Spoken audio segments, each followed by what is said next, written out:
Paroles sont bien connues. Vous les trouvez dans Actes 2, verset 4. Ils furent tous remplis du Saint-Esprit. Et dans Éphésiens 5, verset 18. Soyez remplis du Saint-Esprit.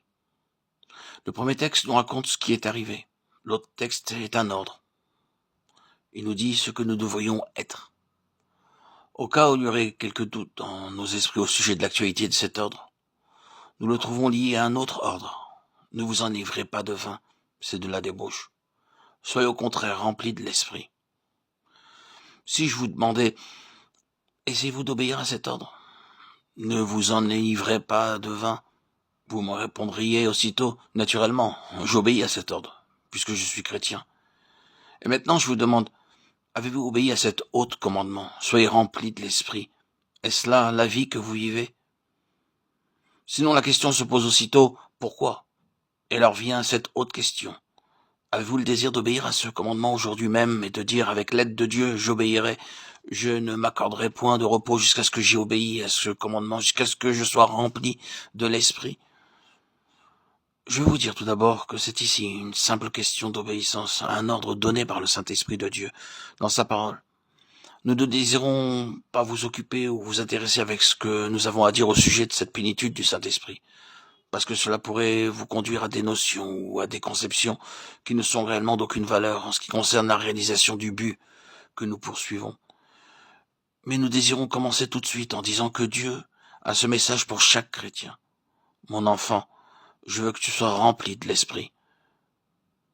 Que votre réponse soit, Père, je le veux aussi, je suis prêt, je renonce à moi-même pour obéir à mon Dieu, remplis-moi de ton Saint-Esprit. Et de crainte que quelqu'un n'ait une fausse conception de ce que c'est que d'être rempli par le Saint-Esprit, laissez-moi juste vous dire que cela n'implique pas du tout un état de grande excitation, ou un état de perfection absolue, ou un état où nous n'avons plus aucun progrès à faire. Non. Être rempli par le Saint-Esprit, c'est seulement ceci.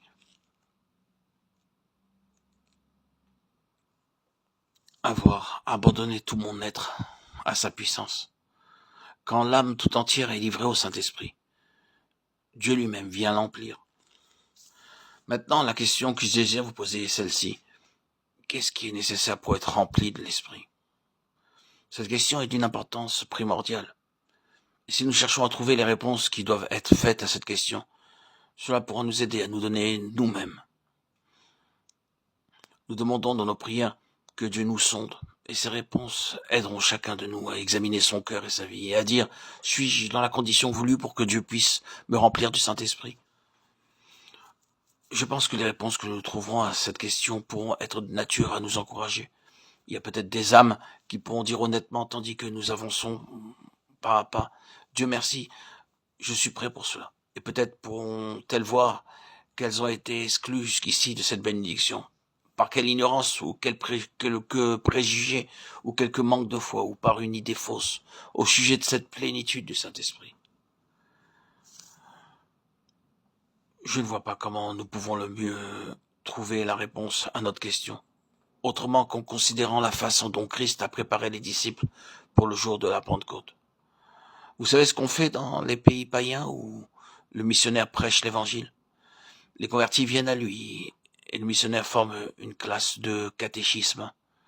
Les nouveaux convertis habitent dans des cases sur la station missionnaire et ils restent là durant une année ou plus pour recevoir l'enseignement religieux, pour être éduqués, endoctrinés, entraînés et mis à l'épreuve afin d'être préparés à la vie chrétienne. Eh bien, Jésus a fait suivre à ses disciples pendant 3 ans sa classe de catéchisme. Il les a préparés et formés. Et quand le Saint-Esprit descendit sur eux le jour de la Pentecôte, ce ne fut pas quelque chose de magique ni d'arbitraire. Ils y étaient préparés. Jean-Baptiste leur avait dit que cela arriverait. Luc 3, 15, 16. Jean-Baptiste ne prêchait pas seulement que l'agneau de Dieu devait verser son sang pour le salut du monde, mais aussi, et il nous dit que cela lui fut spécialement révélé par Dieu, que celui sur qui il verrait le Saint-Esprit descendre était celui qui baptise du Saint-Esprit.